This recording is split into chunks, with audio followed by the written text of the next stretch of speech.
ஈரோடு மாவட்டம் அந்தியூர் அரசு ஆண்கள் மேல்நிலைப்பள்ளி வளாகத்தில் ஓட்டு கட்டடத்தின் மேற்கூரையை மாணவர்கள் சுத்தம் செய்த காட்சி தற்போது வைரலாகி வருகிறது. எந்தவித பாதுகாப்பு உபகரணங்களும் இன்றி கூரை மீது ஏறி மாணவர்கள் சுத்தம் செய்யும் வீடியோ சமூக வலைதளத்தில் வைரலாகி வருகிறது.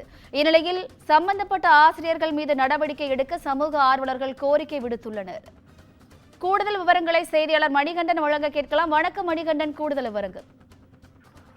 நிச்சயமாக வினிதா, அதாவது ஈரோடு மாவட்டம் அந்தியூரில் அரசு ஆண்கள் மேல்நிலைப் பள்ளி ஒன்று செயல்பட்டு வருகிறது. இந்த பள்ளியில இந்நிலையில பாத்தீங்கன்னா அந்த பள்ளியின் வளாகத்தில் உள்ள ஓட்டு கட்டிடத்தின் மீது பாதுகாப்பு உபகரணங்கள் எதுவும் இல்லாமல் ஏறிய மாணவர்கள் சுத்தம் செய்யும் பணியில் ஈடுபட்டிருக்காங்க. இந்த சம்பவம் தொடர்பான காட்சிகள் தற்போது சமூக வலைதளங்களில் வெளியாகி பரபரப்பை ஏற்படுத்தி இருக்கு.